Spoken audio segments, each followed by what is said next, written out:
¿Sabías que dentro de los muros de Buckingham se libró una guerra silenciosa para destronar a un futuro rey? Esta no es la historia que conoces.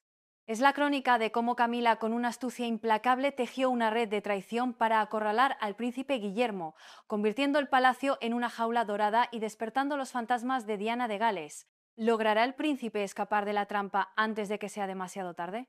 La historia de la corona británica, amigos, no es la que nos cuentan en los documentales de la BBC, no es una sucesión ordenada de reyes, reinas y leyes. Esa es la versión oficial, la fachada. La historia de verdad, la que importa, es una de corazones rotos, de ambiciones silenciosas y de jaulas doradas tan hermosas que te olvidas de que sigues siendo un prisionero. Y en el corazón de esa jaula, en el mismísimo palacio de Buckingham, el príncipe Guillermo sentía como los barrotes invisibles se estrechaban a su alrededor.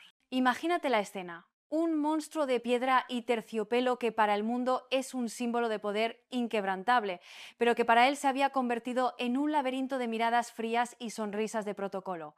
El peso de la corona futura es una carga que pocos pueden comprender, pero lo que de verdad atormentaba a Guillermo no era el futuro, sino un presente que apestaba a traición. La presencia de Camila, antes una figura secundaria casi decorativa en el gran teatro de la realeza, había mutado. Ahora se movía por los pasillos con una confianza que erizaba la piel, con una seguridad que no nacía de su título, sino de algo oscuro que estaba construyendo en las sombras. Una ayuda de cámara, un hombre de esos que lo ven todo y no dicen nada, lo resumió a la perfección. Se mueve como si el suelo que pisa ya fuera suyo. Y esos susurros, amigos, son más peligrosos que un ejército. Se extendían como la pólvora, de las cocinas a las caballerizas, de los salones de estado a las alcobas de los sirvientes. Hablaban de alianzas, de favores concedidos en voz baja, de un poder que se desviaba de su cauce natural, el heredero, para fluir misteriosamente hacia ella. Guillermo no podía escapar de ellos, eran el aire que respiraba. En las cenas de gala, bajo el brillo de miles de cristales de los candelabros, sentía un frío que no tenía nada que ver con la temperatura. Las sonrisas eran máscaras de cera y la risa de Camila, aunque sonora, resonaba vacía, un eco calculado para llenar el salón, pero no para expresar alegría. Él, que había aprendido a leer el lenguaje no verbal de la corte desde niño, veía la duda en los ojos de los cortesanos que antes le juraban lealtad eterna. Ahora sus miradas se desviaban, buscando la aprobación de Camila antes de atreverse a mirarle a él. La lealtad en los palacios es una moneda que cambia de valor muy rápido, y la de Guillermo se estaba devaluando por momentos. Ya no sé en quién confiar, le confesó a uno de sus pocos amigos de verdad, un hombre ajeno a ese nido de víboras. La desconfianza lo obligó a convertirse en un espía en su propia casa. Observaba sus movimientos, sus reuniones secretas en aposentos privados con consejeros de rostro afilado y lealtades dudosas, hombres que su padre, el rey Carlos, jamás habría recibido, pero que ahora susurraban estrategias al oído de su esposa. El palacio ya no era un refugio. Se había convertido en el escenario de una obra de teatro macabra, y él era el único actor que no se sabía el guión. Cada sombra proyectada por las lámparas parecía ocultar a un conspirador. Y en medio de esa angustia, el fantasma de su madre, Diana, la princesa triste, volvía con más fuerza que nunca. Veía en los movimientos de Camila un eco de las viejas heridas, de la misma guerra silenciosa que había consumido a su madre. Y un pensamiento se clavaba en su mente como un puñal. Mi madre no me perdonaría si me quedo de brazos cruzados. El deber ya no era solo hacia la corona, era un deber sagrado hacia su memoria. Y Guillermo sabía que la tormenta, esa que se estaba gestando entre muros dorados, estaba a punto de estallar. Sé lo que estaréis pensando. Otro drama palaciego, más salseo de la realeza. Pero creedme, esto va mucho más allá del chisme. Para entender la determinación de Guillermo, esa llama fría que empezaba a arder en sus ojos, tenemos que retroceder, porque antes de ser el heredero al trono, fue un niño que vio a su madre convertirse en una princesa triste, Diana de Gales. Su nombre aún resuena como una herida abierta en la historia de la monarquía, un recordatorio de que a veces los cuentos de hadas acaban en tragedia. Guillermo la recordaba no como el icono de moda o la activista global, sino como la mujer que luchaba por respirar dentro de esa misma jaula dorada. Recordaba su soledad, sus batallas silenciosas contra una institución, la firma que nunca la entendió. Una maquinaria, como la llamaba ella, que la encumbró, la usó y luego, cuando dejó de ser útil, la trituró. Y ahora, cada paso de Camila sobre las alfombras de Buckingham le parecía una profanación de ese recuerdo. Era como ver al mismo personaje, con otro rostro, interpretando el mismo papel en la misma tragedia. El conflicto de Guillermo no era solo político, era visceral. Era la historia de un hijo que sentía la obligación sagrada de ganar la guerra que su madre perdió. Ella luchó contra el sistema desde dentro, le dijo una vez a su esposa, Catalina, con una voz cargada de dolor, y el sistema la devoró. Yo no puedo permitir que eso vuelva a pasar. Esta frase no era una simple reflexión, era un juramento de sangre. La sombra de Diana se proyectaba sobre cada decisión, sobre cada sospecha. Cuando veía a Camila ganarse el favor de la prensa con una sonrisa calculada, recordaba cómo los mismos periódicos habían acosado a su madre hasta el último día de su vida. Cuando escuchaba a los cortesanos alabar la firmeza y la visión de Camila, oía el eco de las mismas voces que habían llamado a su madre inestable y problemática. La historia, como bien sabéis, tiene la terrible costumbre de repetirse, y Guillermo sentía que estaba atrapado en un bucle macabro. El palacio, que para Diana fue un campo de minas emocional, se estaba convirtiendo en lo mismo para él. Los pocos aliados de su madre habían sido apartados o silenciados hacía mucho tiempo. Ahora, los hombres y mujeres que caminaban por esos pasillos eran leales a su padre y, por extensión, a Camila. Se sentía como un extraño en su propio hogar, un guardián de un legado que a nadie más parecía importarle. La maquinaria del poder, esa entidad fría y sin rostro, estaba siendo reconfigurada por Camila. Ella no cometía los errores de Diana, no se enfrentaba al sistema de frente. Oh, no. Ella era mucho más astuta. Lo seducía, lo moldeaba desde dentro, colocando a sus piezas en puestos clave, cambiando las reglas del juego de forma tan sutil que casi nadie se daba cuenta. Casi nadie. Porque Guillermo sí lo veía. Veía cómo el protocolo se doblaba para acomodarla, cómo las tradiciones se reinterpretaban a su favor, y sabía que no era por el bien de la corona, era por el suyo propio. Esa humanización que Diana trajo a la monarquía, pagando un coste personal altísimo, ahora estaba siendo utilizada como una herramienta, una estrategia de relaciones públicas. Y eso, para Guillermo, era la traición definitiva. Mi madre les enseñó a parecer humanos, pensaba con amargura, y ahora usan esa lección en mi contra. La lucha interna de Guillermo era la de un hombre atrapado entre el deber y el dolor, entre la lealtad a la corona y la lealtad a la memoria de su madre, y esa lucha estaba a punto de convertirse en una guerra abierta. Camila no era una villana de cuento de hadas, no tenía risa malévola ni hacía aspavientos. Su poder, mucho más peligroso, residía en su sutileza, en su capacidad para mover los hilos sin que nadie viera sus manos. Era una arquitecta de sombras, y su obra maestra se estaba construyendo en los rincones más oscuros del palacio. Mientras Guillermo se consumía en sospechas y recuerdos dolorosos, ella actuaba. Sus días eran una performance de cara a la galería. Actos oficiales, sonrisas para las cámaras, inauguraciones. Muy bonito todo, sí señor. Pero sus noches eran un hervidero de estrategia. En sus aposentos privados, lejos del ala de Guillermo, se reunía con su círculo de confianza. Un grupo heterogéneo de viejos aristócratas con deudas de gratitud, estrategas políticos a los que el príncipe había marginado por desconfianza e incluso figuras del mundo de las finanzas. ¿Qué les prometía? Poder, influencia, un asiento en primera fila cuando el tablero de ajedrez cambiara de rey. Y la gente amigos por poder es capaz de vender su alma al diablo. O a Camila, que para el caso venía a ser lo mismo. Guillermo, a través de los pocos oídos leales que le quedaban, empezó a recibir fragmentos de información.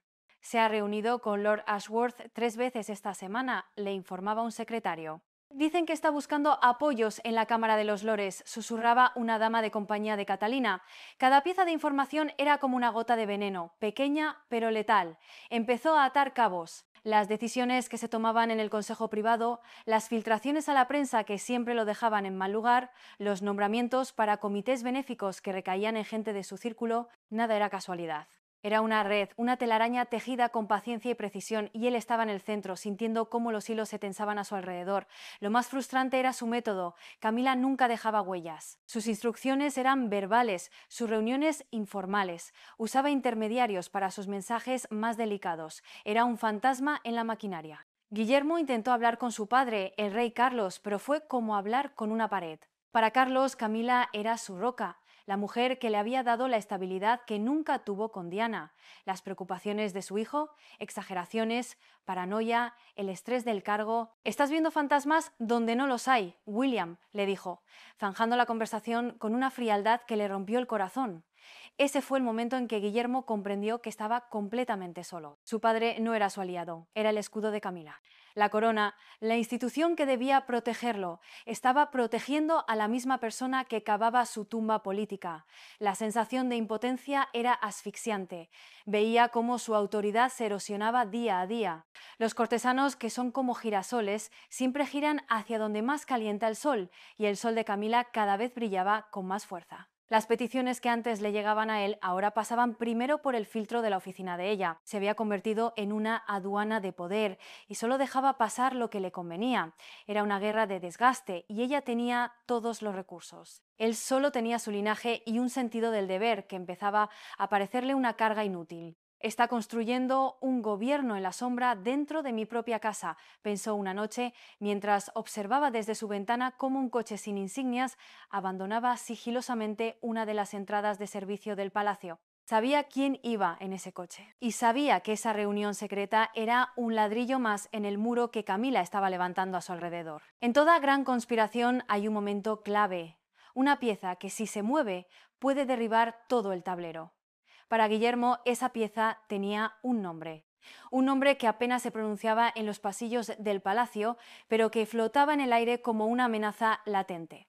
Vamos a llamarle el rival. No era un enemigo declarado, no en público.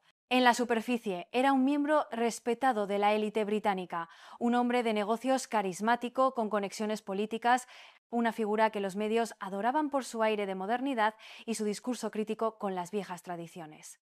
Claro que sí, guapi, el típico lobo con piel de cordero. Su rivalidad con Guillermo no era un secreto. Venía de lejos, de disputas universitarias, de competir por los mismos círculos de influencia, de representar dos visiones opuestas del futuro del país.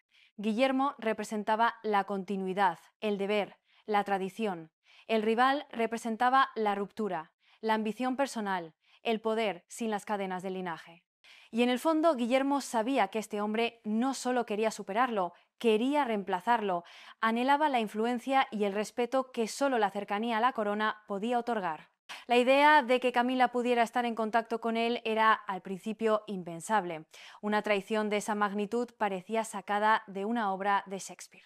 Pero a medida que la red de Camila se hacía más evidente, la sospecha empezó a tomar forma. ¿Por qué se reunía con periodistas conocidos por ser favorables al rival? ¿Por qué ciertos políticos, amigos de su enemigo, de repente empezaban a hablar maravillas de la visión de futuro de Camila? Eran demasiadas coincidencias.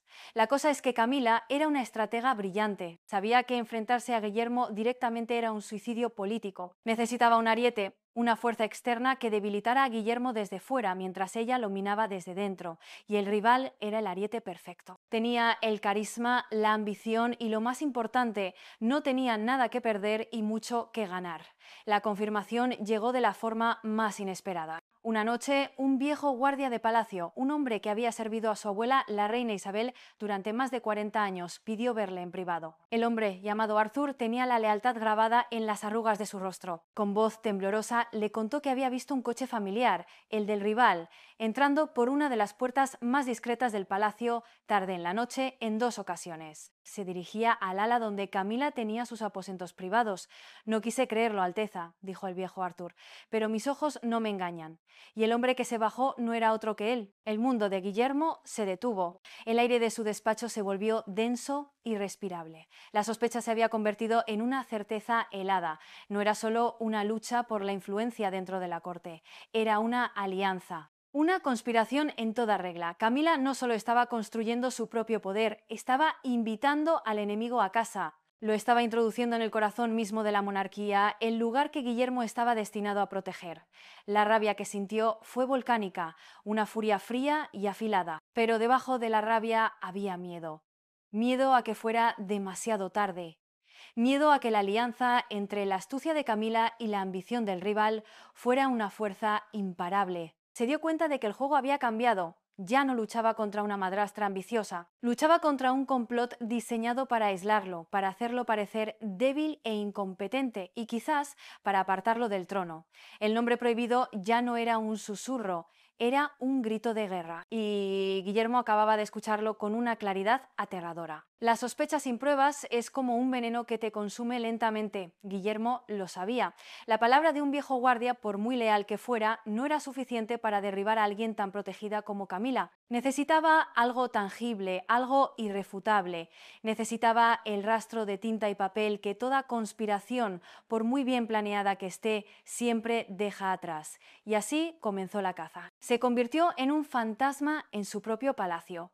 Dejó de confiar en casi todo su personal. Las conversaciones importantes solo las tenía en los jardines de Windsor, lejos de oídos indiscretos. Cada documento que llegaba a su escritorio era examinado con lupa. Buscaba un error, una fisura, en el muro de secretismo de Camila. La oportunidad se presentó de la manera más mundana posible. Una tarde, mientras caminaba por uno de los corredores menos transitados que conectaba las oficinas administrativas con los aposentos privados, vio a una joven secretaria nueva en el puesto corriendo con una pila de carpetas. La chica tropezó y los documentos se esparcieron por la alfombra. Guillermo, actuando por puro instinto, se agachó para ayudarla. Y entonces lo vio. Entre informes de presupuestos y agendas de eventos había una carpeta de cuero Burdeos, sin etiqueta. El corazón le dio un vuelco. Era del mismo tipo que usaba el despacho privado de Camila. Mientras la secretaria recogía nerviosamente los papeles, Guillermo, con una agilidad que ni él mismo sabía que poseía, deslizó la carpeta bajo su chaqueta. Un movimiento arriesgado, casi un robo. Pero la desesperación es una gran maestra de la audacia. Muchas gracias, Alteza. Qué torpe soy, balbuceó la chica, sin darse cuenta de la ausencia. Guillermo asintió con una sonrisa forzada y se alejó, sintiendo el peso de la carpeta contra su pecho como si fuera un bloque de plomo. En la soledad de su despacho, con las puertas cerradas con llave, la abrió. Las manos le temblaban ligeramente. Y allí estaba, la prueba. No eran cartas de amor ni planes de asesinato, era algo mucho más frío y calculador. Eran borradores de comunicados de prensa, análisis de imagen, estrategias de medios. Y lo que le heló la sangre fue ver su propio nombre, William, junto a adjetivos como rígido, distante, desconectado de la gente, y al lado el nombre de Camila, asociado a palabras como cercana, moderna, la fuerza estabilizadora. Era un plan de relaciones públicas diseñado para destruirlo. Pero lo peor estaba al final. Un anexo confidencial detallaba una serie de encuentros fortuitos y apariciones conjuntas entre Camila y Sí, el rival.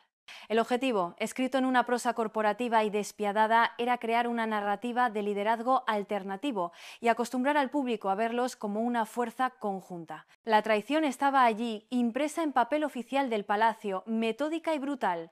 Cada página era un clavo más en su ataúd. Había registros de viajes, facturas de cenas en restaurantes discretos, todo bajo nombres en clave. Y la firma que autorizaba los pagos era la de un alto funcionario de la Casa Real, un hombre que Guillermo consideraba leal. La telaraña era más grande y profunda de lo que jamás había imaginado. Se reclinó en su silla sintiendo un agotamiento que iba más allá de lo físico. Era el peso del engaño, de la soledad.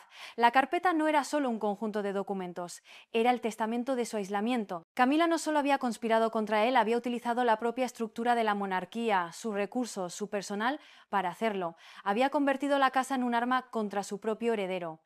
La rabia inicial dio paso a una calma gélida. Ya no había dudas, ya no había paranoia, solo una verdad afilada y dolorosa. Tenía la prueba en sus manos. Ahora la pregunta era, ¿qué iba a hacer con ella? Sabía que mostrarla era como detonar una bomba nuclear en el corazón de la familia real. Pero ocultarla. Ocultarla era rendirse. Y Guillermo, el hijo de Diana, no había nacido para rendirse. Dentro de aquella carpeta de cuero Burdeos, escondido entre los planes de medios y los informes de estrategia, había un documento que a primera vista parecía inofensivo. Una simple hoja de papel doblada en 4. Pero al desdoblarla, Guillermo sintió que el suelo se abría bajo sus pies. No era un informe, no era una factura, era una lista. Una lista de nombres. Eran los nombres de consejeros, de personal de servicio, de miembros de la Guardia Real e incluso de algunos parientes lejanos. Y al lado de cada nombre una pequeña marca, un símbolo anotado con la elegante caligrafía de Camila. Una C de controlado, una P de persuadible y una R de resistente. Era un mapa de lealtades. Un organigrama de la traición. Y lo que lo destrozó fue ver la cantidad de C al lado de nombres que él consideraba suyos. Estaba Sir James, su antiguo tutor, el hombre que le había enseñado historia y protocolo, controlado. Estaba Helena, la jefa de personal de su propia casa, la mujer que organizaba su vida y la de su familia, controlada. Estaba incluso Marcus, el capitán de la guardia, que tantas veces había compartido una broma con él en los pasillos, controlado. La sensación fue de una asfixia lenta. Estas no eran solo personas que trabajaban para él, eran parte de su vida, los rostros familiares en su día a día. Y todos ellos, de una forma u otra, habían sido comprados, seducidos o intimidados para formar parte del círculo de Camila. ¿Cómo lo había hecho? ¿Con qué promesas? ¿Con qué amenazas? La lista revelaba la escala de su operación. Era una infiltración sistemática, paciente, que había durado meses, quizás años. Había envenenado el pozo de la lealtad, y él había estado bebiendo de él sin darse cuenta. La categoría P, los persuadibles, era casi más dolorosa. Eran los indecisos, los que esperaban a ver quién ganaba para unirse al bando vencedor. Los veía a diario, sentía su vacilación, su incomodidad. Ahora entendía por qué. Estaban en la balanza y Camila estaba añadiendo peso a su lado con cada favor, con cada palabra de aliento. Y luego estaban los R, los resistentes. Su propia columna. Era una lista corta, peligrosamente corta. Su esposa Catalina, su amigo más cercano, un par de viejos consejeros que habían servido a su abuela, y Arthur, el viejo guardia. Al ver el nombre de Arthur en esa lista, sintió una oleada de gratitud y de terror. Gratitud por su inquebrantable lealtad, terror al pensar en el riesgo que corría. Esta no era una simple lista. Era una sentencia. Los marcados con R eran los obstáculos a eliminar. La hoja de papel quemaba en sus manos. Comprendió la magnitud de su soledad de una forma brutal. No estaba luchando contra Camila y su rival. Estaba luchando contra su propia casa. La estructura que se suponía debía sostenerlo estaba podrida por dentro, sus cimientos carcomidos por la ambición. El palacio no era su hogar, era territorio enemigo. Cada sonrisa era una posible mentira, cada palabra de apoyo una posible trampa. La paranoia que antes sentía ahora le parecía una prudencia insuficiente. La realidad era mucho peor. Se levantó y caminó hacia la ventana, mirando los jardines perfectamente cuidados. Un mundo de orden y belleza que ocultaba un caos de engaños. Pensó en su madre, en cómo ella también había hablado de sentirse observada, de no poder confiar en nadie. En su momento, el mundo la llamó paranoica. Ahora él estaba viviendo su misma pesadilla, pero con una diferencia crucial. Él tenía la prueba, tenía la lista de los condenados. Y en esa lista su propio nombre, aunque no estaba escrito, encabezaba la categoría de los resistentes. Era el objetivo final. Y sabía que tenía que actuar antes de que la próxima nota al lado de su nombre fuera una E de eliminado. Con la carpeta y su contenido infernal a buen recaudo, Guillermo entró en un estado de calma extraña y peligrosa. Era la quietud del ojo del huracán. Sabía que la confrontación era inevitable, pero precipitarse sería un error fatal. Camila y su rival lo creían ciego, ajeno a sus maquinaciones, y esa por ahora era su única ventaja estratégica. Decidió jugar su propio papel en esta farsa palaciega. Durante los días siguientes se comportó con una normalidad estudiada. Asistió a los eventos programados, sonrió a las cámaras, mantuvo conversaciones triviales con los mismos cortesanos que sabía que lo estaban traicionando. Cada sonrisa era un acto de guerra, cada apretón de manos una declaración de intenciones. Era agotador, una actuación constante que le consumía la energía, pero era absolutamente necesario. Mantén a tus amigos cerca, pero a tus enemigos aún más cerca, se repetía, recordando las viejas lecciones de historia. Mientras tanto, en la intimidad, planeaba su contraataque. Su primera llamada fue a su esposa Catalina. Ella era su única confidente real, su ancla en medio de la tormenta. En la seguridad de sus aposentos le mostró los documentos. Vio la conmoción en sus ojos, seguida de una furia silenciosa y una determinación que igualaba la suya. Catalina no era Diana, no era una víctima nata, era una estratega por derecho propio, con una comprensión innata del poder y la lealtad. No podemos mostrar todo de golpe, dijo ella, su voz firme. Sería un escándalo que dañaría a la monarquía más que a ellos. Tenemos que ser más listos. Juntos empezaron a trazar un plan. No se trataba de una confrontación impulsiva, sino de una serie de movimientos calculados para desmantelar la red de Camila pieza por pieza. El primer paso era poner a prueba las lealtades. Guillermo comenzó a convocar reuniones individuales con algunos de los nombres de la lista marcados como P, los persuadibles. No los acusó En su lugar, les habló del futuro, de su visión para la monarquía, les asignó nuevas responsabilidades, les hizo sentir importantes y valorados. Era un juego sutil. Les estaba ofreciendo una última oportunidad para volver a su bando, para elegir el lado correcto antes de que fuera demasiado tarde. Observaba sus reacciones, sus miradas, el sudor en sus frentes. Algunos parecían aliviados, como si les hubieran quitado un peso de encima. Otros, evasivos, incómodos. Guillermo tomaba nota mental de cada detalle, estaba separando el grano de la paja.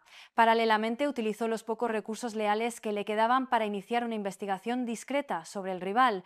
Quería saberlo todo, sus finanzas, sus conexiones, sus vulnerabilidades. Si iba a enfrentarse a él, necesitaba un arsenal completo. No podía permitirse luchar solo con la verdad de la traición. Necesitaba armas que su enemigo entendiera, armas de poder y presión. Durante este tiempo la atmósfera en el palacio se volvió aún más tensa, casi irrespirable. Camila, sintiendo quizás un cambio en el aire, intensificó su ofensiva de encanto. Era más visible, más amable que nunca, una actuación de cara a la galería. Guillermo la observaba en las cenas familiares riendo con su padre y sentía una mezcla de asco y una fría admiración por su temple. Era una adversaria formidable. En público, los dos mantenían una fachada de cordialidad.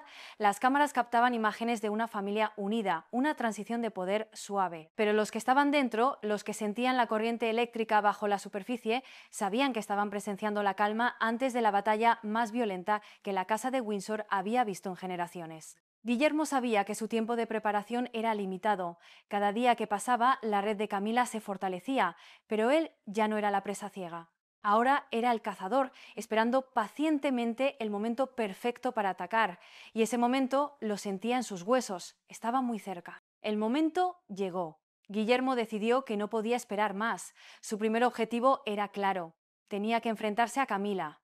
No para destruirla en ese instante, sino para hacerle saber que el juego había cambiado, para que supiera que él lo sabía todo.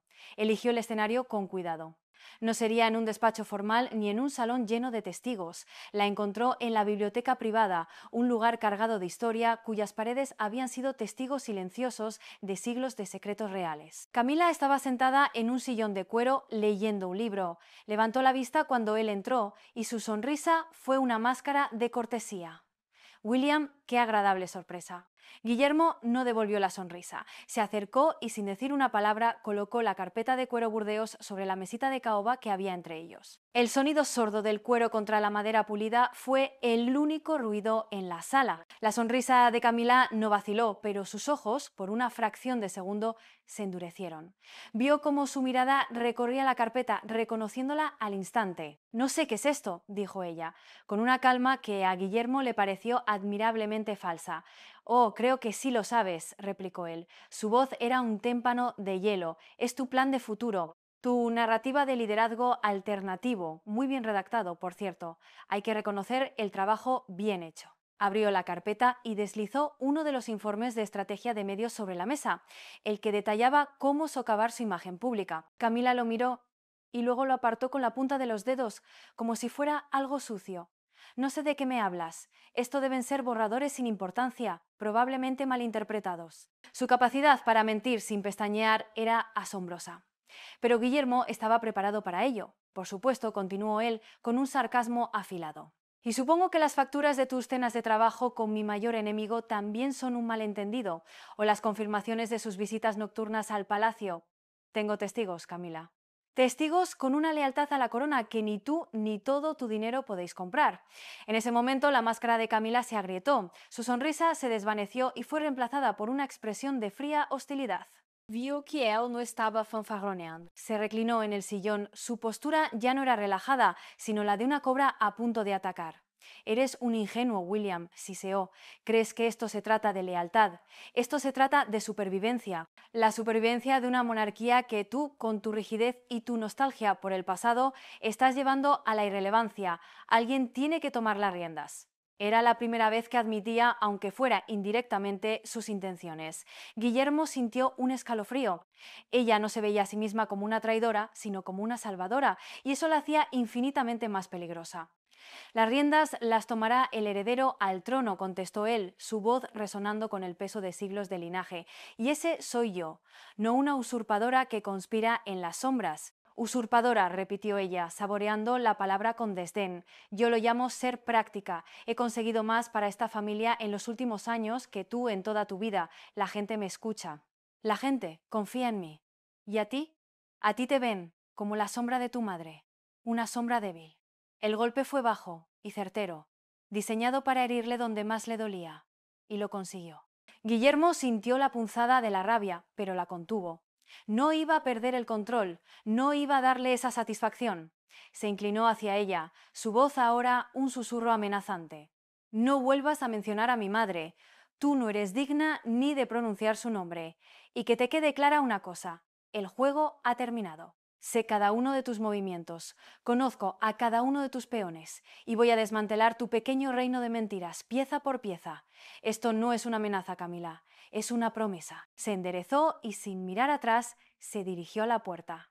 No había ganado la guerra, pero había disparado el primer tiro, y el sonido de ese disparo resonaría en cada rincón del palacio. Camila se quedó sola en la biblioteca, la carpeta abierta sobre la mesa. La calma se había roto. La guerra ya era abierta, y ambos sabían que solo uno de los dos podía quedar en pie. La confrontación con Camila fue solo el preludio. Ella, acorralada, hizo lo que hacen todos los estrategas desesperados, aceleró sus planes y movió su pieza más poderosa al centro del tablero. Unos días después del encuentro en la biblioteca ocurrió lo impensable. El rival cruzó las puertas del Palacio de Buckingham y no lo hizo a escondidas en mitad de la noche. Lo hizo a plena luz del día, como invitado oficial a una recepción benéfica organizada, por supuesto, por la oficina de Camila. Imagina la escena. El gran salón de baile, lleno de la flor y nata de la sociedad británica. Guillermo estaba allí, cumpliendo con su deber, cuando las puertas se abrieron y entró él. Caminaba con una confianza insultante, como si fuera el dueño del lugar. Las cabezas se giraron, los susurros se extendieron como un incendio. La gente estaba flipando, no entendían qué hacía ese hombre allí. Era una declaración de guerra en toda regla. Camila lo recibió con una sonrisa radiante, dándole 2 besos en las mejillas, una muestra de familiaridad calculada para que todos la vieran. Juntos formaban una pareja de poder carismática y moderna. Y Guillermo, a unos metros de distancia, parecía un rey de otra época, solo y anclado en el pasado. Era la imagen que Camila había diseñado en sus documentos, hecha realidad. El rival no perdió el tiempo. Comenzó a moverse por el salón, estrechando manos, soltando sonrisas, cautivando a la gente con su ingenio. Guillermo lo observaba, sintiendo cómo su presencia contaminaba el aire. Era un actor consumado y el palacio era su nuevo escenario. El momento del enfrentamiento llegó cuando el rival, con una audacia increíble, se acercó a Guillermo. Camila los observaba desde la distancia, fingiendo una conversación, pero con toda su atención puesta en ellos. Alteza, dijo el rival, con una inclinación de cabeza casi imperceptible, más un gesto de cortesía irónica que de respeto. Un placer verlo. No puedo decir lo mismo, respondió Guillermo, su voz fría y cortante. No sabía que ahora invitábamos a los mercaderes al templo. La metáfora fue directa y el rival captó el insulto. Su sonrisa se tensó. Los tiempos cambian, Alteza. A veces los templos necesitan una nueva visión para no acabar siendo ruinas olvidadas. Quizás la corona necesite un poco de espíritu emprendedor y menos formalidad. La insolencia era monumental. Estaba desafiando a Guillermo en su propio terreno, delante de toda la corte. Le estaba diciendo, sin decirlo, que su tiempo había pasado. Guillermo sintió la sangre hervir, pero mantuvo la compostura. Miró a su alrededor, a los rostros curiosos que los observaban. Sabía que este era un duelo y no podía perderlo. La corona no es un negocio, dijo Guillermo, su voz baja pero llena de autoridad. No está en venta y ciertamente no se entrega a aquellos que solo buscan su propio beneficio. Se sirve con deber y sacrificio, conceptos que dudo que usted entienda. El deber es una palabra muy bonita para justificar la inacción, contraatacó el rival.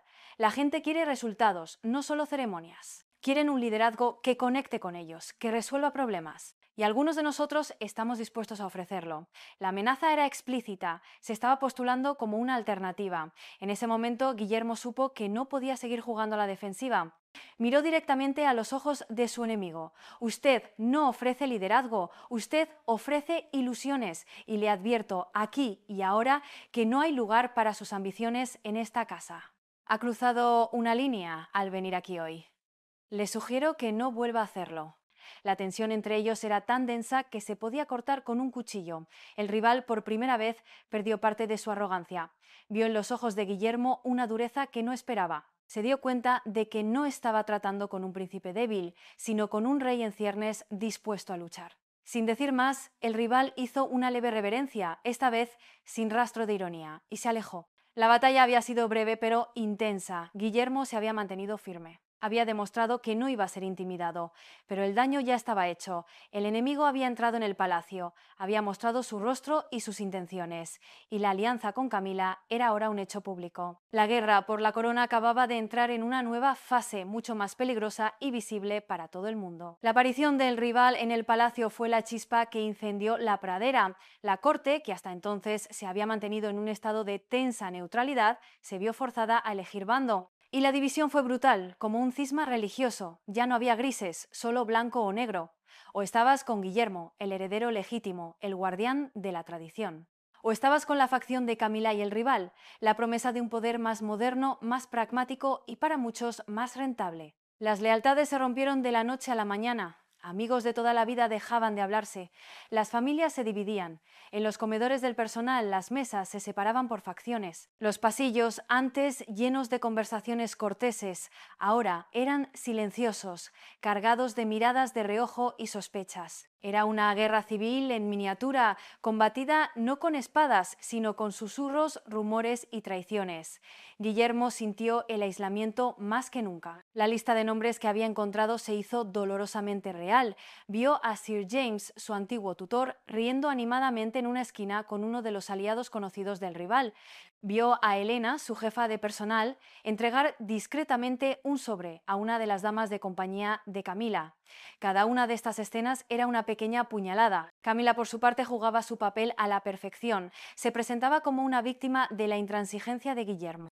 «Yo solo quiero lo mejor para la corona», decía en sus círculos, con un tono de falsa tristeza.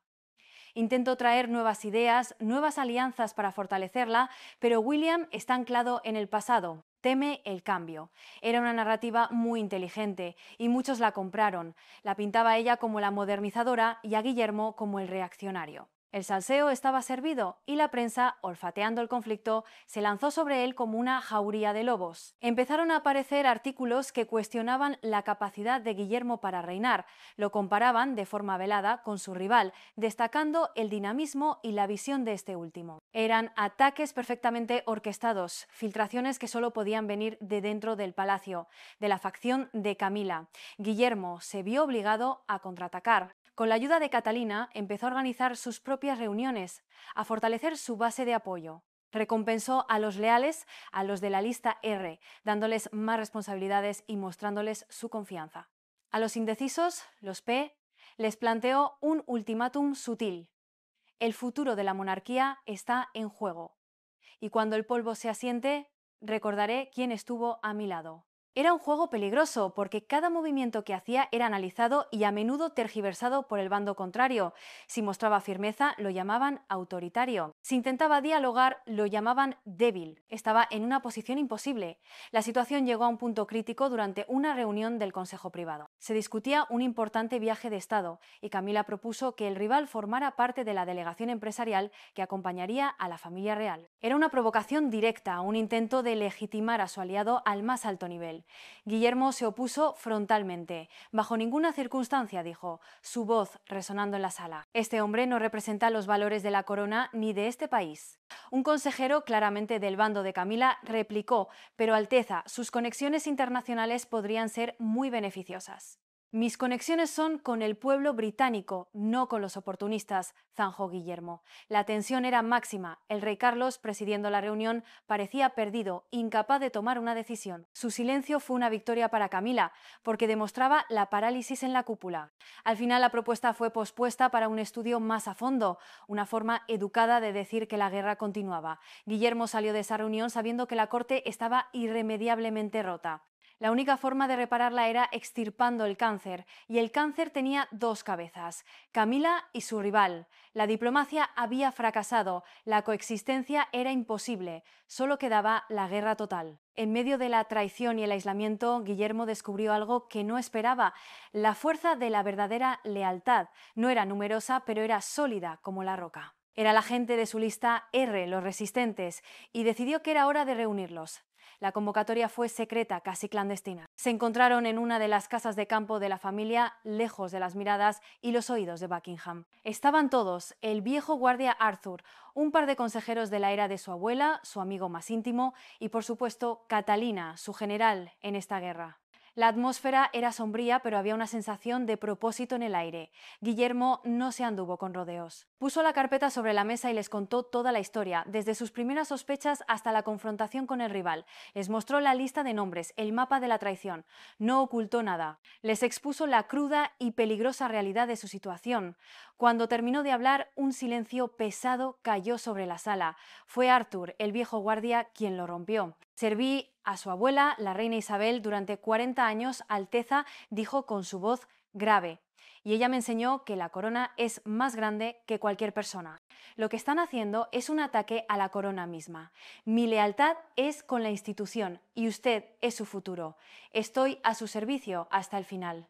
Sus palabras fueron como un bálsamo. Uno por uno, los demás hablaron, cada uno reafirmando su compromiso. No eran los más poderosos de la corte, no tenían la influencia de la red de Camila, pero tenían algo mucho más valioso: integridad. Eran la vieja guardia, la encarnación del deber y el servicio.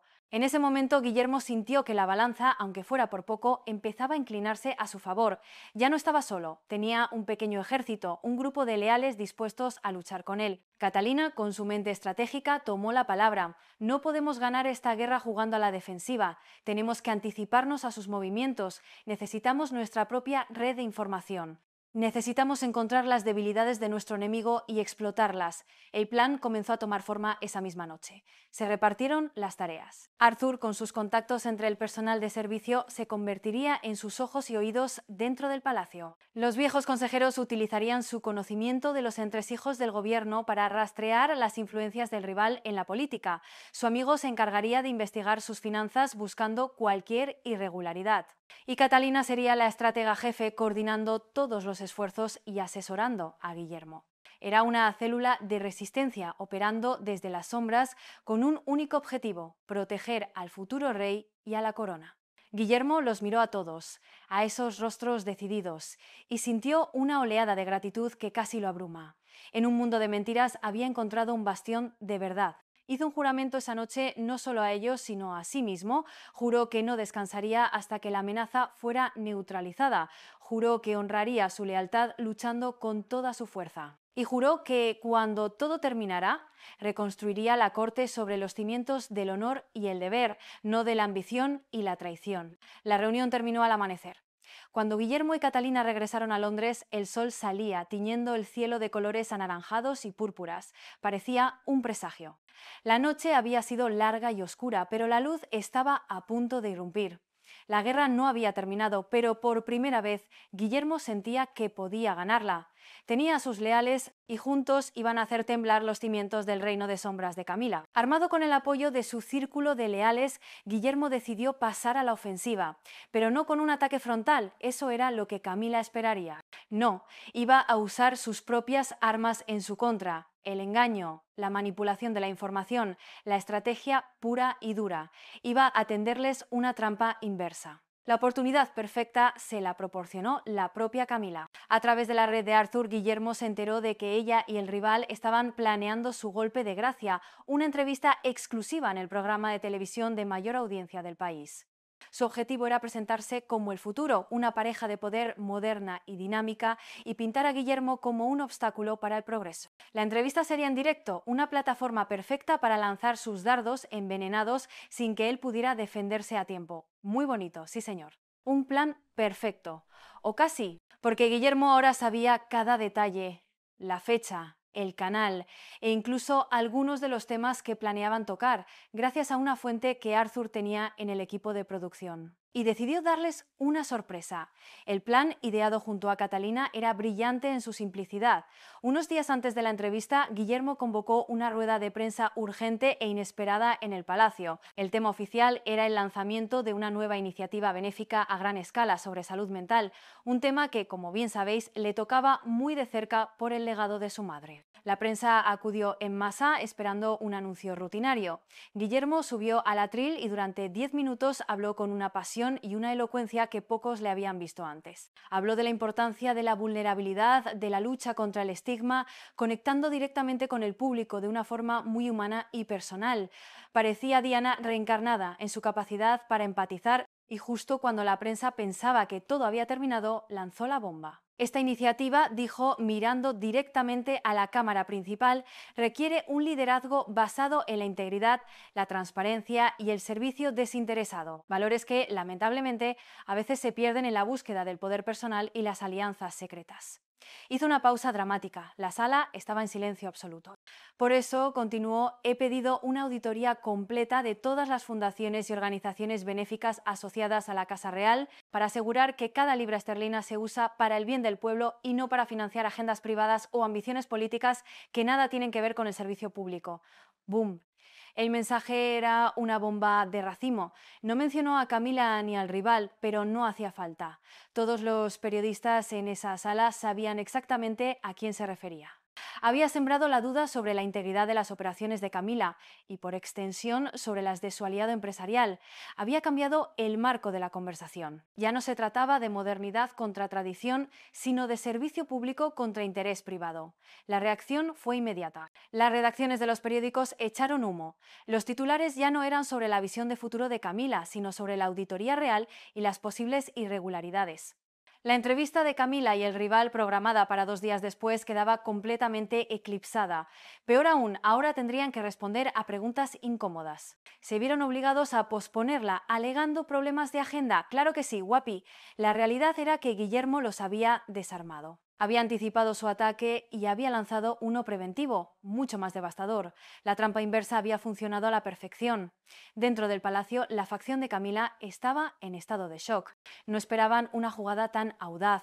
Habían subestimado a Guillermo, lo habían visto como un príncipe predecible y fácil de manipular. Y habían cometido el mayor error que se puede cometer en una guerra: subestimar al enemigo. Guillermo no celebró la victoria. Sabía que esto era solo una batalla ganada, no la guerra, pero por primera vez sintió que había tomado el control de la narrativa, había demostrado que no era una víctima pasiva, era un jugador activo y estaba dispuesto a jugar tan sucio como ellos si era necesario para proteger la corona. La trampa se había vuelto contra el cazador y el cazador, ahora herido y furioso, sería más peligroso que nunca. La jugada maestra de Guillermo con la auditoría fue como una pedrada en un avispero. El pánico se apoderó de la facción de Camila. La perspectiva de que sus finanzas y sus tejemanejes fueran examinados con lupa por auditores independientes era aterradora. Porque, como en toda corte corrupta, había muchas cosas que ocultar: fondos desviados, nombramientos a dedo, favores pagados con donaciones anónimas. El castillo de naipes que Camila había construido con tanto esmero empezó a tambalearse. Los primeros en flaquear fueron los persuadibles, los de la lista P. Aquellos que se habían unido a Camila por pura conveniencia ahora veían el riesgo. Una cosa era apoyar a la estrella en ascenso y otra muy distinta era verse implicado en un escándalo financiero que podía acabar con sus carreras y su reputación. Empezaron a distanciarse. Las llamadas de la oficina de Camila se quedaban sin respuesta. Las invitaciones a sus reuniones informales eran declinadas con excusas cada vez más peregrinas. El goteo de deserciones se convirtió en una hemorragia. Guillermo observaba el proceso con una satisfacción fría. Su célula de leales trabajaba sin descanso. Arthur le informaba de las conversaciones de pánico que escuchaba en los pasillos. Su amigo, el experto en finanzas, empezó a recibir filtraciones anónimas de gente dentro de la red de Camila que ahora quería salvar su propio pellejo. La información que llegaba era dinamita pura. Descubrieron que una de las fundaciones de Camila había financiado indirectamente la campaña de imagen del rival, haciéndolo pasar por gastos de consultoría. Encontraron pruebas de que se habían concedido contratos de palacio a empresas vinculadas a los aliados políticos de ambos. La corrupción era sistémica. Mientras tanto, el rival, furioso por la humillación pública y el riesgo para sus negocios, cometió un error. En un arrebato de arrogancia, concedió una entrevista a un periódico afín para intentar desacreditar la auditoría, calificándola de caza de brujas y de un intento desesperado de un príncipe anticuado por aferrarse al poder. Fue un error garrafal. Su tono agresivo y despectivo hacia el heredero al trono cayó muy mal en la opinión pública. La gente podía criticar a la monarquía, pero no toleraba que un advenedizo insultara al futuro rey de esa manera. Su imagen de líder moderno se hizo añicos y fue reemplazada por la de un oportunista arrogante. Camila intentó controlar los daños, pero era como intentar contener un tsunami con las manos. La narrativa se le había escapado por completo, se vio aislada, con sus aliados abandonándola y su principal socio cometiendo un suicidio mediático. La arquitecta de sombras de repente se encontró expuesta bajo un foco de luz implacable. La situación llegó a un punto de no retorno cuando uno de los consejeros más importantes de la facción de Camila, un hombre marcado como C en la lista de Guillermo, pidió una reunión secreta con el príncipe. El hombre, pálido y sudoroso, le entregó un dossier completo con todas las pruebas que implicaban a Camila y al rival, a cambio de inmunidad. Era la traición definitiva. El segundo al mando abandonaba el barco que se hundía, llevándose consigo el tesoro. Guillermo ahora lo tenía todo. No solo las pruebas que él había encontrado, sino una confesión detallada desde el corazón mismo de la conspiración. Tenía los nombres, las fechas, las cuentas bancarias, tenía el arma para destruir a Camila por completo. Se enfrentó a un dilema moral. Podía hacer pública toda esa información, lo que provocaría el mayor escándalo de la historia de la monarquía, dañando a la institución quizás de forma irreparable. O podía usarla como palanca para forzar una rendición incondicional. Eligió la segunda opción, no por piedad hacia Camila, sino por amor a la corona. Su objetivo no era la venganza, era la restauración del orden. El castillo de naipes estaba a punto de caer, y él iba a ser quien soplara la última carta. Guillermo sabía que el golpe final debía ser simbólico, un acto de poder que resonara a través de la historia. No citó a Camila en Buckingham, el escenario de sus intrigas. Eligió un lugar mucho más ominoso, la Torre de Londres. Sí, habéis oído bien, la fortaleza que durante siglos fue prisión y lugar de ejecución de traidores a la corona. Un poco dramático quizás, pero el mensaje era inequívoco. La citó en los aposentos de la reina, las mismas habitaciones donde Ana Bolena esperó su ejecución. Imagínate la escena. Camila llegó visiblemente nerviosa, flanqueada por guardias que no eran los suyos. El lugar imponía un respeto lúgubre. Las paredes de piedra parecían susurrar historias de poder y caída. Guillermo la esperaba de pie, junto a una mesa de roble macizo. No había nadie más. Sobre la mesa, dos carpetas, la de cuero burdeos que él había encontrado y el nuevo dossier entregado por el traidor. Camila vio las carpetas y su rostro perdió el poco color que le quedaba. Supo que todo había terminado. Siéntate, Camila, dijo Guillermo. Su voz no era furiosa, sino fría, desprovista de toda emoción. Era la voz de un juez. Ella obedeció en silencio. He elegido este lugar, comenzó Guillermo, porque creo en el poder de los símbolos. Este lugar ha visto el final de muchas ambiciones desmedidas, ambiciones que pusieron en peligro la estabilidad de la corona. Abrió el segundo dossier, el del traidor. Supongo que reconoces esto. Es un relato muy detallado de tus actividades. Las transferencias de fondos, los contratos amañados, el plan para desacreditarme, todo está aquí, firmado y jurado por tu hombre de confianza. Camila no dijo nada. Su mirada estaba fija en los papeles, la prueba de su derrota. Tengo dos opciones, continuó Guillermo. Puedo entregar esto al fiscal general y a la prensa. Sería un escándalo monumental. La monarquía se tambalearía. Tú, por supuesto, acabarías en la cárcel por corrupción y conspiración. Tu nombre sería sinónimo de traición para siempre. Hizo una pausa, dejando que el peso de sus palabras la aplastara, o dijo, deslizando la carpeta hacia ella, puedes elegir una salida más. Digna. Le expuso sus términos. No eran negociables. Primero, dimitiría de todos sus cargos y patrocinios reales, de forma inmediata.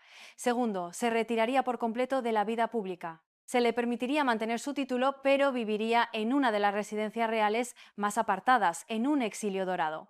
Tercero, cortaría todo contacto con el rival y el resto de su red. Cualquier intento de comunicarse con ellos sería considerado una violación del acuerdo y el dossier iría directamente a las autoridades. Y cuarto, añadió Guillermo, mirándola a los ojos, nunce jamás volverás a interferir en los asuntos de la corona o de mi familia, te convertirás en un fantasma. Existirás, pero nadie te verá ni te oirá.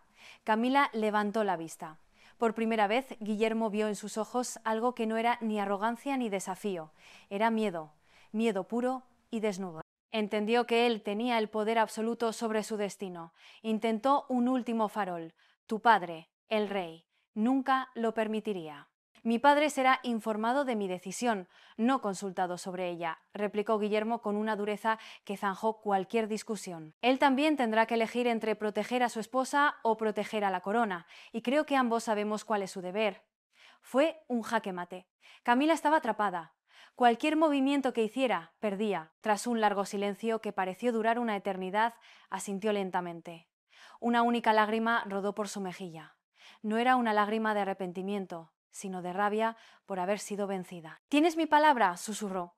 «No confío en tu palabra», dijo Guillermo, «pero confío en tu instinto de supervivencia. Firma aquí». Le tendió un documento ya redactado por sus abogados, un acuerdo de confidencialidad y renuncia a prueba de balas. Camila tomó la pluma con mano temblorosa y firmó. Su elegante caligrafía parecía la de una extraña. La arquitecta de sombras había sido derrotada. Su reino se había derrumbado. Guillermo se levantó, recogió las carpetas y se dirigió a la puerta. Antes de salir, se giró. «La historia recordará a Ana Bolena», dijo, «pero a ti, Camila, simplemente te olvidará». Salió de la Torre de Londres y respiró el aire fresco. Se sentía extrañamente vacío. Había ganado, había salvado la corona. Pero el coste había sido enorme. La inocencia, la confianza, la unidad de su familia, todo eso se había perdido en la batalla. La guerra había terminado, pero las cicatrices durarían para siempre.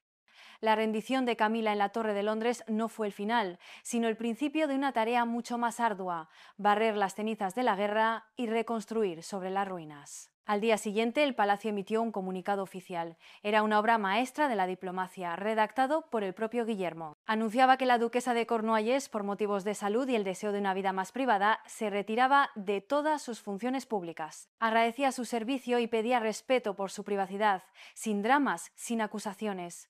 Una salida limpia, al menos en la superficie. Pero en los círculos de poder todo el mundo sabía lo que significaba. Era una ejecución política, silenciosa y letal. La reacción inicial fue de incredulidad, seguida de un pánico generalizado entre los que habían apostado por ella. El teléfono de la oficina de Guillermo no dejó de sonar. Eran los persuadibles, los que habían dudado, ahora llamando para jurar su lealtad eterna y ofrecerse a colaborar en la nueva etapa. Guillermo los recibió a todos con una cortesía gélida. Aceptó sus disculpas, pero sus nombres quedaron marcados en su memoria. La confianza, una vez rota, es casi imposible de reparar. El siguiente paso fue lidiar con el rival. Sin la protección y el acceso que le proporcionaba Camila, estaba expuesto. La auditoría, que Guillermo decidió continuar, aunque de forma más discreta, reveló suficientes irregularidades en sus negocios como para atraer la atención de las autoridades fiscales. De repente, el hombre que quería dar lecciones sobre el futuro de la nación estaba demasiado ocupado intentando evitar la cárcel. Su poder se evaporó como el humo. Fue neutralizado, no con un escándalo público, pero sí con la fría y eficiente maquinaria de la ley. La tarea más difícil para Guillermo fue la conversación con su padre. El rey Carlos estaba destrozado. Se sentía traicionado por su esposa y, en cierto modo, también por su hijo, que había actuado a sus espaldas. La conversación fue tensa y dolorosa. Guillermo le mostró solo una parte de las pruebas, lo suficiente para que entendiera la gravedad de la situación sin humillarlo por completo. «Hice lo que tenía que hacer para proteger la corona», le dijo Guillermo. «Tu deber ahora es hacer lo mismo». Carlos, atrapado entre el amor y el deber, finalmente cedió. Aceptó la decisión de su hijo, aunque le rompió el corazón. La relación entre ellos quedó dañada, quizás para siempre, pero la institución se había salvado. Con la casa en orden, Guillermo comenzó la purga. Fue una operación quirúrgica. Todos los nombres marcados como C en su lista fueron discretamente despedidos o reasignados a puestos irrelevantes. Sir James, su antiguo tutor, fue jubilado anticipadamente. Elena, su jefa de personal, aceptó una oferta en el sector privado. Uno por uno, los peones de Camila fueron retirados del tablero. En su lugar, Guillermo colocó a su gente, a los leales del juramento de la Casa de Campo. Arthur fue ascendido a jefe de seguridad del palacio. Los viejos consejeros formaron un nuevo consejo asesor personal para el príncipe. El palacio comenzó a respirar un aire nuevo, un aire de integridad y de propósito renovado. Fue un proceso largo y agotador. Cada día era una nueva batalla. Contra los rumores, contra la resistencia de los viejos poderes, contra el dolor de las heridas recientes. Catalina fue su pilar, su consejera más sabia y su apoyo incondicional. Juntos se convirtieron en la nueva fuerza motriz de la monarquía, un equipo forjado en el fuego de la crisis. Unos meses después, el palacio era un lugar diferente. Más silencioso quizás, pero también más fuerte. Las cenizas de la conspiración de Camila habían sido barridas. Sobre ellas, Guillermo estaba construyendo los cimientos de su futuro reinado. Un reinado que, ya lo sabía, no estaría basado en el encanto fácil ni en las promesas vacías, sino en la dureza del acero, en la lealtad probada y en la dolorosa sabiduría que solo se obtiene al mirar al abismo y no retroceder. Mientras Guillermo reconstruía su corte, Camila comenzaba su nueva vida, un exilio dorado en una hermosa y remota propiedad en la campiña escocesa. Era una jaula, sí, pero una con vistas espectaculares. Oficialmente se había retirado para disfrutar de una merecida paz. La realidad era que vivía bajo una vigilancia discreta pero constante. Sus llamadas eran monitoreadas, su correspondencia revisada. Era una prisionera de su propio acuerdo. Los primeros meses fueron un infierno para ella. Acostumbrada a ser el centro de atención, a mover los hilos del poder, el silencio y la irrelevancia eran una tortura. Pasaba los días paseando por los vastos terrenos de la finca, con la única compañía de un personal reducido y leal, cuidadosamente seleccionado por Guillermo. Intentó contactar con sus antiguos aliados, pero sus llamadas no eran devueltas. Para el mundo había dejado de existir, era un fantasma, tal y como Guillermo le había prometido. Su relación con Carlos se mantuvo a través de llamadas telefónicas tensas y esporádicas, visitas del rey. Eran encuentros incómodos, llenos de reproches no dichos y de la tristeza de lo que podría haber sido. Carlos, dividido entre su deber como monarca y sus sentimientos personales, envejeció 10 años en esos meses. La soledad de su trono se hizo más palpable que nunca. Camila, sin embargo, no era una mujer que se rindiera fácilmente a la desesperación. Tras la rabia inicial y la autocompasión, algo en ella cambió. Despojada de su ambición, empezó a encontrarse a sí misma. Empezó a leer no los informes de estrategia que antes devoraba, sino novelas, historia, poesía. Se dedicó a la jardinería, encontrando una extraña paz en el acto de cultivar la tierra. ¿Era arrepentimiento? Quizás no en el sentido tradicional. Camila nunca admitiría que se equivocó. En su mente ella había luchado por lo que creía que era correcto. Y había perdido, pero el exilio le dio una perspectiva que el poder nunca le habría permitido. Vio la vaciedad de sus ambiciones, la fragilidad de las lealtades que había comprado. Comprendió que había pasado su vida construyendo un palacio sobre la arena. Hubo un momento revelador. Un día, mientras leía sobre la historia de la monarquía, se topó con un pasaje sobre María de Escocia, otra reina que había conspirado y perdido su trono, condenada a un largo cautiverio por su prima Isabel I. Por primera vez sintió una extraña conexión con esas figuras trágicas del pasado. Ellas también habían sido mujeres ambiciosas en un mundo de hombres, jugadoras en el gran juego del poder, que acabaron siendo consumidas por él. No la exculpaba, pero la humanizaba. Le hizo entender que su historia no era única, sino un patrón que se repetía una y otra vez. Mientras tanto, el mundo seguía adelante. Guillermo y Catalina se consolidaron como la pareja real del futuro. Su popularidad creció, basada en una imagen de autenticidad, deber y familia. Eran todo lo que Camila había intentado fingir, pero en ellos era real. Un día, Camila recibió una carta. No era del palacio, ni de ningún antiguo conocido. Era de una organización benéfica local que trabajaba con niños desfavorecidos. Habían oído que estaba en la zona y con una ingenuidad encantadora le pedían una pequeña donación o si podía donar algunos libros para su biblioteca. Por primera vez en mucho tiempo hizo algo sin ninguna agenda oculta. Envió una generosa donación anónima y vació parte de su biblioteca personal para ellos. Fue un acto pequeño, insignificante para el mundo, pero para ella fue un punto de inflexión. En la soledad de su exilio dorado, la reina caída, la arquitecta de sombras, quizás estaba empezando a encontrar una forma diferente de existir. No de reinar, sino simplemente de ser. Una paz que el poder nunca le habría dado. La victoria de Guillermo tuvo un precio, ganó la guerra por el control de la monarquía, pero la corona que un día heredaría ahora pesaba mucho más. La crisis lo había cambiado para siempre. El joven príncipe, a veces inseguro y atormentado por el fantasma de su madre, había muerto en la batalla. En su lugar había surgido un hombre más duro, más cínico y mucho más sabio en los caminos del poder. Era el rey que la monarquía necesitaba, pero quizás no el hombre que él habría querido ser. Su relación con su padre, Carlos, quedó marcada por una brecha de desconfianza. Aunque mantenían las apariencias en público, en privado, la calidez había desaparecido. Guillermo ahora veía a su padre no solo como su progenitor, sino como el hombre que, por ceguera o debilidad, había permitido que la amenaza creciera en su propia casa. Y Carlos veía en Guillermo no solo a su heredero, sino al hijo, que había orquestado la caída de su esposa, un acto de dureza que le recordaba a los reyes más implacables de la historia. El poder había creado una distancia insalvable entre ellos. En la corte, Guillermo gobernaba con una autoridad incuestionable. Su círculo de leales formaba un muro protector a su alrededor. Se había vuelto más reservado, más calculador, confiaba en muy pocos. Cada decisión era sopesada, cada nombramiento analizado. La espontaneidad y la cercanía que una vez lo caracterizaron dieron paso a una cautela regia. Algunos en la corte lo llamaban en susurros Guillermo el Severo. No lo decían como un insulto, sino con una mezcla de miedo y respeto. Sabían que no toleraría la más mínima deslealtad. Había aprendido la lección de la manera más dura. Pero este nuevo rigor tenía un coste personal. Las noches de insomnio se hicieron más frecuentes. A menudo se encontraba solo en su despacho, repasando documentos, reviviendo las traiciones, preguntándose si había hecho lo correcto. El fantasma de su madre seguía allí, pero ahora la conversación con ella era diferente. Ya no se sentía como el niño que quería proteger su memoria. Ahora se sentía como un igual, un compañero de armas que había luchado en la misma guerra silenciosa y llevaba las mismas cicatrices. Catalina fue su salvación. Ella era la única persona con la que podía bajar la guardia, la única que veía al hombre detrás del príncipe.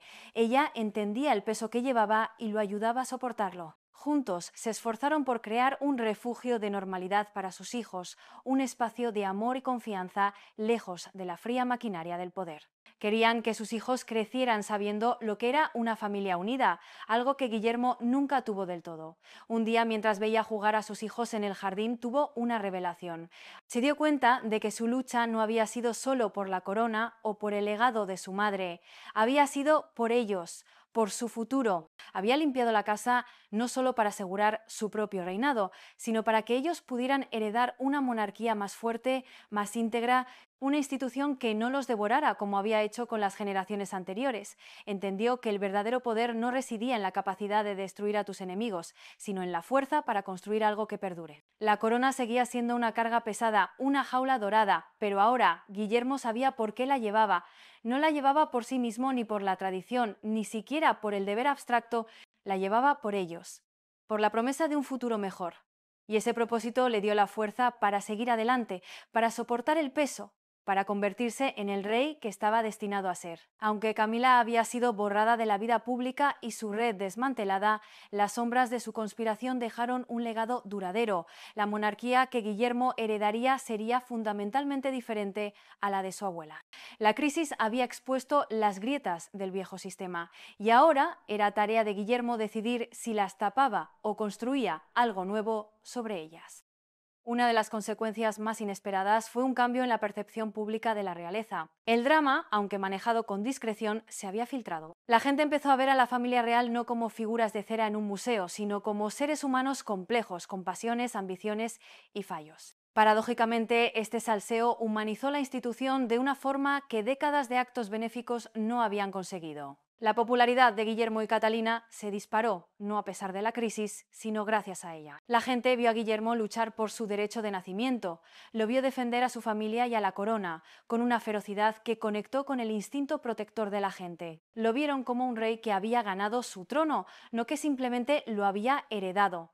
Dentro del palacio, el cambio fue aún más profundo. Guillermo, recordando la lista de lealtades, instituyó una reforma silenciosa pero radical. Se acabaron los nombramientos basados en el linaje o en las amistades. Impuso un sistema de meritocracia.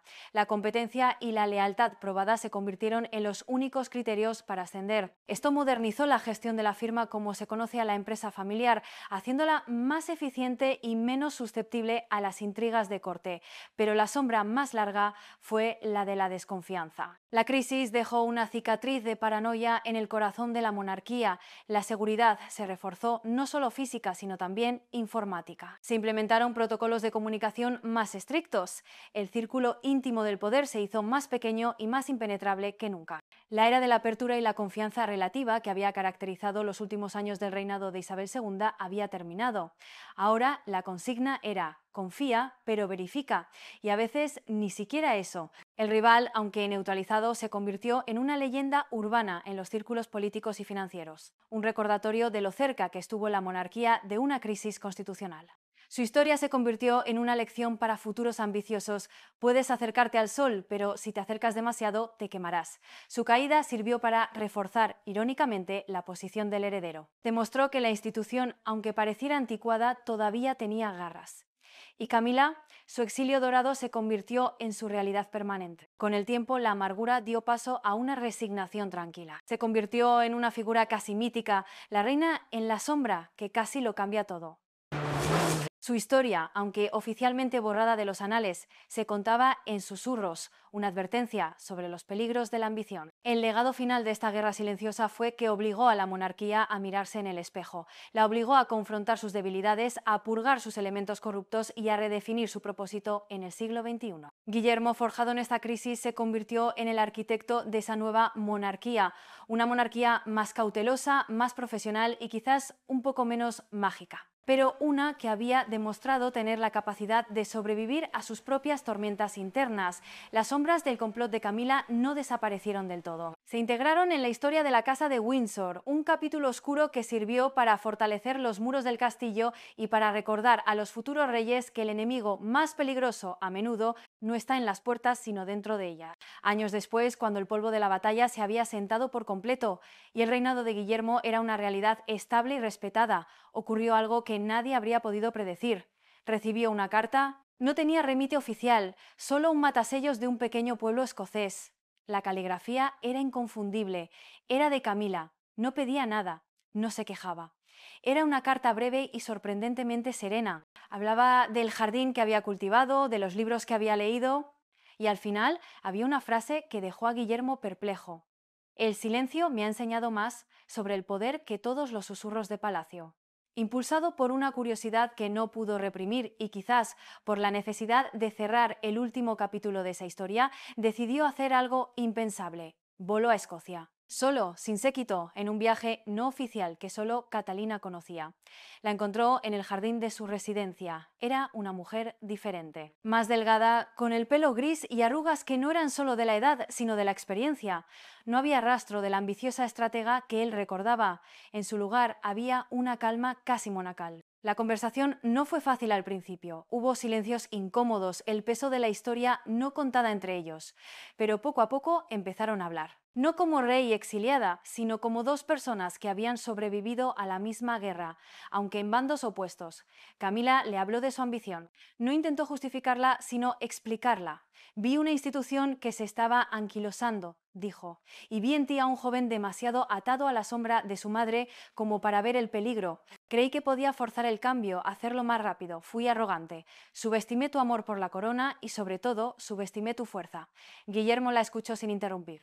Por primera vez entendió su motivación, no desde la perspectiva de la traición, sino desde la de una lógica implacable, aunque equivocada. Él, a su vez, le habló del peso de su deber, del dolor de sentirse traicionado por la gente en la que confiaba, de la soledad del poder. Le confesó que en cierto modo la crisis lo había convertido en el rey que era, forjándolo a través del fuego. Quizás, dijo Camila con una media sonrisa triste, ese fue mi único servicio real a la corona. Convertirte en el rey que necesitábamos aunque fuera por el camino más cruel.